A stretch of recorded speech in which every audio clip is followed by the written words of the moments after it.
Hello, beautiful people. Welcome and welcome back. My name is Deandra. If you are new here, and it is Friday, and I decided to do some videos with you guys while I wait on my food. Brown Girl Jane. I bought some stuff around Juneteenth time, mainly because I noticed I was missing them and I really wanted to try one of their new body mists. So let's start off with the body mist first because that is the newest acquisition, really. This is the box. It says, hopefully I'm doing this all correct. Yes, Brown Girl Jane and KOLA Sun. So it says on the side here, the notes, and it's supposed to be reminiscent of certain, if you're West Indian, if you guys remember D&G, they still are around, but I don't really drink them anymore. But I grew up heavily, you know, when we went out and we got food, we will get like D&G sodas and so forth like that. My favorite personally is the pineapple and the orange. However, there was a champagne one.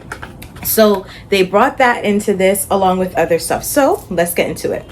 The notes, if you guys don't remember, for the body mist are very simple. It's usually not much. I'll get into the old one in a second because I still do have it. But it is, for the new one, pineapple champagne cola accord, sugarcane amber, and vanilla rum absolute. Okay, I'll put that here for you guys. Okay, not that much going on. However, I wanted to try it out because I was like, oh, I felt like it was going to be nostalgic and all that stuff. And let me show you the marketing that you'd find on the website. Okay. And as you see, someone here is wearing like a Jamaica shirt. All right. And I only know sodas for the Jamaican culture because that's what my family is. So if there are other countries, islands that, you know, do their own versions, I don't know anything about it, to be honest. Okay, so yes, and this is the back side of it. All right, so I was very excited because it's been a while. I remember I showed you guys this baby probably about 2 years ago, and they have not done another body mist until now. Okay, so this is not something that they're pumping out a lot or frequently. They do take their time with this, and I feel like what I've noticed with their body mist is definitely different in comparison to what other people are doing, because body mist is all the rave and, you know, thing right now. Everybody's trying to do their own body mist and, you know, provide you something not perfume but head to toe like. Okay, and I do like body mist for that fact that you can do it from head to toe, because especially for my hair, I don't want my perfume or my scent bubbles to just stop on my body. I would like to, you know, trail it onto my hair as well. So yes, I've been loving hair and body mist. Now before I get into this baby, just to remind you of this one is the luau, and the notes for this one is banana cream, lay flower, and Pacific sandalwood. Okay, I still like it. It is a lot, so it's taking me some time to get through it, but if you're curious, yes, they do not smell alike whatsoever. Although they both lean, I feel, in the gourmand family. This one with the dry down goes differently. Now when I open this up, I can demolish the box because it is going in the garbage after this. So I definitely ripped that apart, sorry. Okay, so as you can see, the bottle is different. This is frost. This one is matte. The old one is matte. It is not glossy at all, and this one is glossy, shiny. As you can see, it is the same height pretty much, but this one, the newer one, is skinnier. Okay, and that is reflected in the amount of juice that you get. They are priced the same, if I remember correctly. It's either $30 or $40, definitely under $50. And the original, I don't know if they changed the packaging on this as well to reflect the same amount of juice that you get, but I got this as soon as it came out, and it came out in 6.8 fluid ounces, which is 200 mLs, and I felt like it is definitely worth it because the price that you're paying was a bit higher, I'm not going to lie, than other body mists. You're normally paying around 30, 35 for hair and body mist everywhere else. Okay, and this was about, I think if I remember, almost 40, if I'm not mistaken, right? So you are paying a little bit extra, but you're getting double that you would get from other retailers because they always max out at 100 ml usually. So I definitely like that. And if it's not 100 ml, which is 3.4 fluid ounces, you would get like 4 or 4.2 fluid ounces, which is still not 200 or 6.8 fluid ounces. You see what I'm saying? So you're still getting more for your money. This one now, you're getting 5 fluid ounces, which is 150 mLs. So it's 50 mLs shorter, okay? And that's where that skinniness is coming into play. That's what you're losing, okay? But you're still paying the same amount.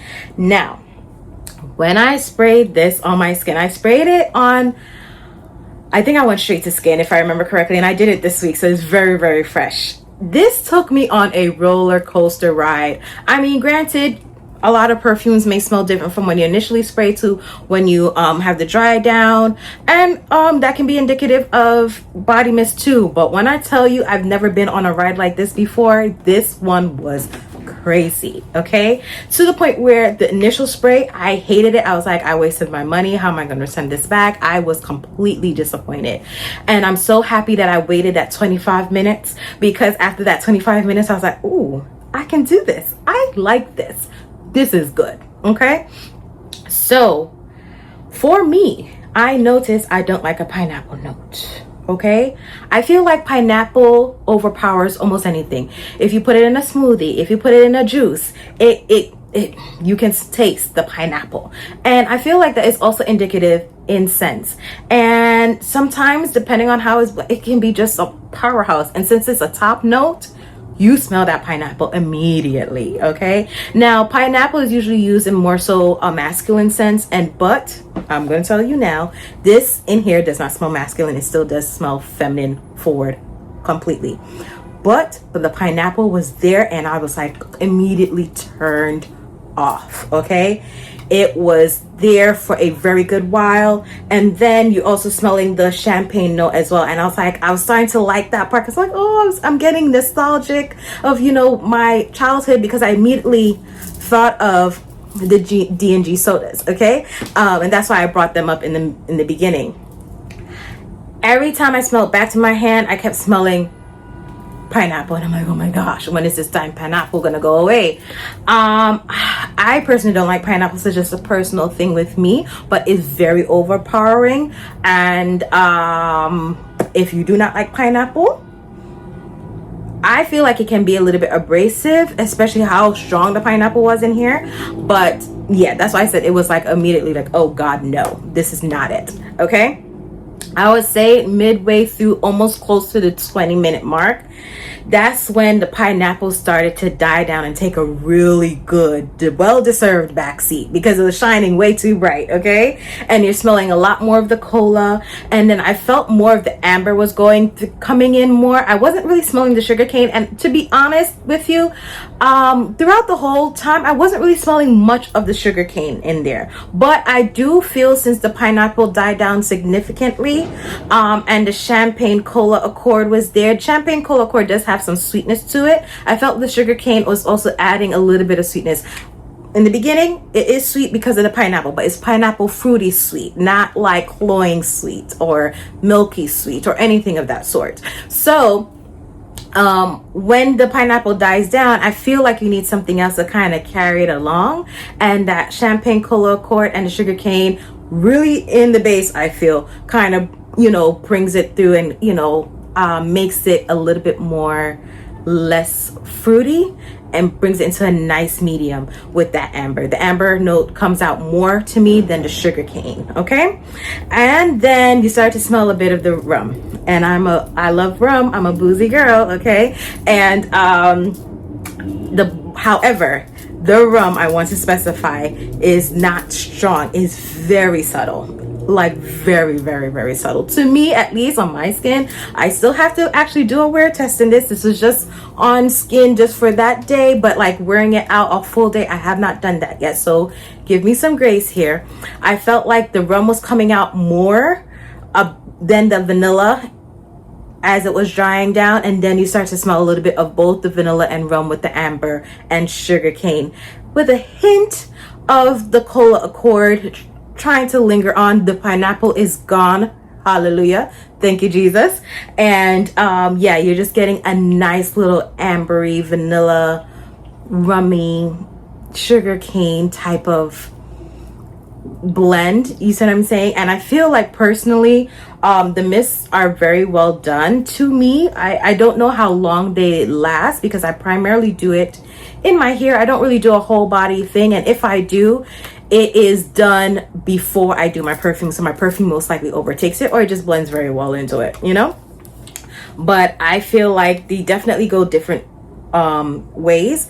I feel like this stays true gourmand, while this gets a little bit more like a ambery fruity type of thing, or ambery vanilla, I would say more so, because the fruit dies down. The only fruit in here really is like the sugar cane and the pineapple, and the sugar cane is not that really pronounced to me, and the pineapple dies down significantly to where it's non-existent. So I feel like it comes to like an ambery vanilla to me, which is definitely something that I needed in my collection, at least for a hair and body mist for sure. So that is my review on this KOLA Sun. It took me on a really interesting roller coaster ride with all the scents and how everything was just coming through and taking its own time and so forth. It was definitely an experience, and I'm very happy that I waited it all the way through because it's good. You know, let's see how it goes when I wear it, but it's good. However, I do want to say, because of my initial reaction of being completely repulsed by that pineapple note, I am a bit hesitant to spray it because I know I have to go through that roller coaster ride just to get to the ending where I really, really like.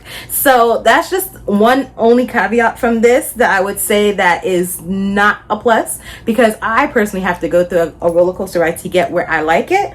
But it is what it is. Okay, now I bought over a fragrance that I had before, and I wanted to tell you why, and then I also wanted to show you what I have remaining in my closet or my collection from BrownGirl Jane, because I have bought everything from BrownGirl Jane. Okay, literally everything that was still available. The only thing I was not able to get was Bahia and Dear and Dawn. I didn't like Dear, so I knew I was never going to get that.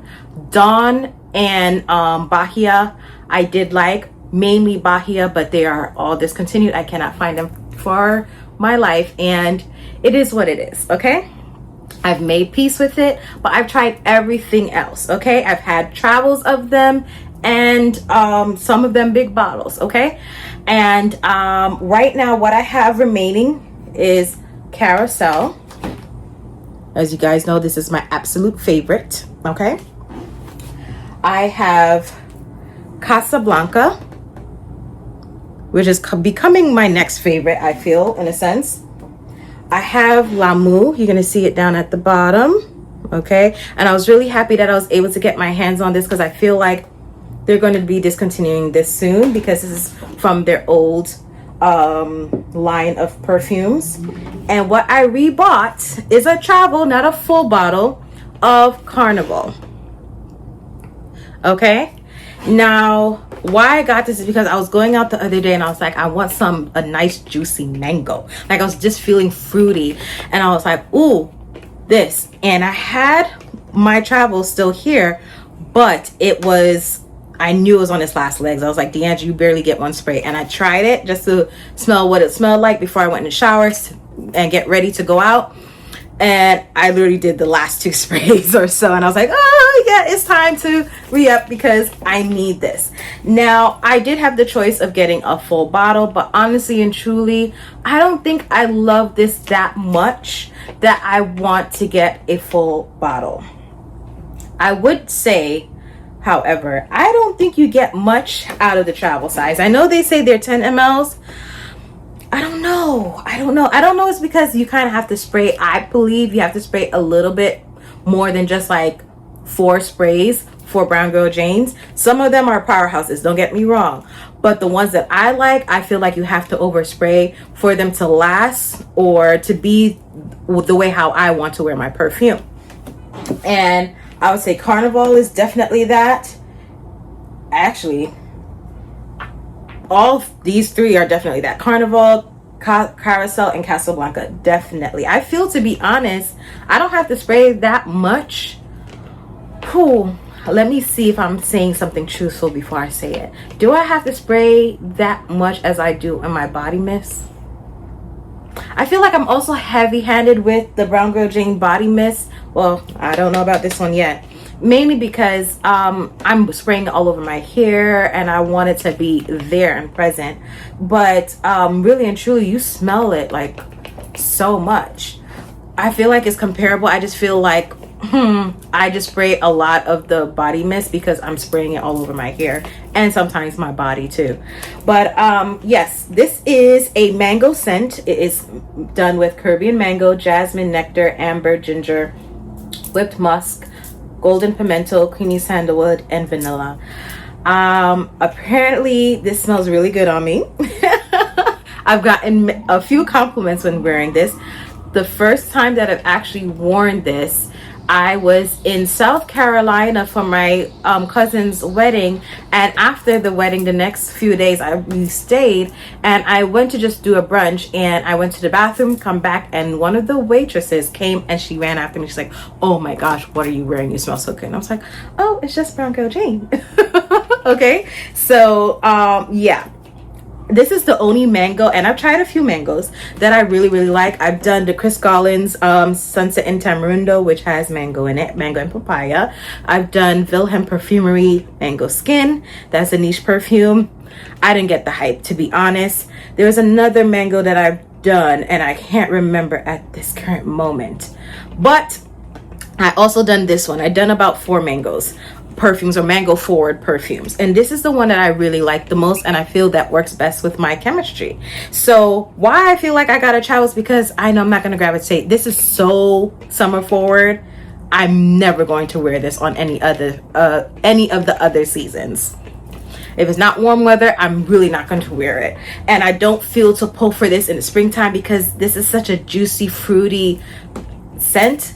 Like, you're not gonna want to pull for this in spring either. It's literally just summer. So that's why I said, you know what, just do it for this and be done. If I feel like I'm gravitating towards it too much, then I have enough evidence that I should get a bottle when it comes to next summer, not now. Okay, so yeah, that's what I have in the closet so far.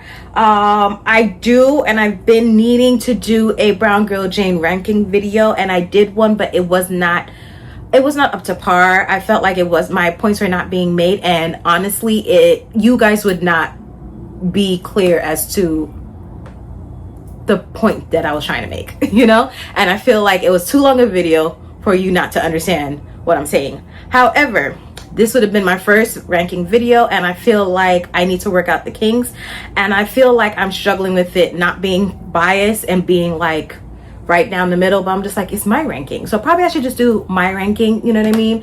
And it's like, I'll give some nuances as to like certain things that's unbiased, like the projection and, you know, things of where you can wear it to and blah blah blah, but like at the end of the day, I'm gonna rank it based on how I feel like they are, you see what I'm saying? So I'm sorry in advance if it comes off too biased, but I feel like I'm leaning towards to do it, and I just want to give that caveat, and I most likely will give that caveat when I do the ranking video of all my ranking videos, because I also have the Valentino that I've been dying to do, but I felt like I wanted to do the Brown Girl Jane first. Okay, so that is the Brown Girl Jane video. I hope you guys enjoyed this video. Just a quick thing, because Juneteenth has already passed, I wanted to kind of share with you what I got. I always like individual or independent vendors, and this is super cute. I wish I got her card because it's so stinking cute. And I got some other jewelry as well, more like African-esque with ivory shells and stuff like that. Super cute. I feel like my food is here, but hold on. So yeah, this is one of them. Okay, I'll take it out the plastic because I feel like you're not going to really actually see it in its totality of what I'm talking about. Look at her. Look at that. And then can you just imagine? Yep, this is why I love independent vendors, and when they come out to these, you know, street vendors to show their products and so forth, and it's handmade and it's different and it's eclectic and it's not something you're gonna find at a run-of-mill place. I love it because just like I think it speaks more to me than anything else, to be honest. And I got this one as well. I felt like I could have picked one more up, but it's like, Deandra, how much things are you gonna pick up in the same vein? This is what it looks like, and these go like this. Right? They're super cute. They're like little butterflies. So yeah, that is the end of this video. I hope you guys are doing well wherever you are, and as always, have a good one. Bye.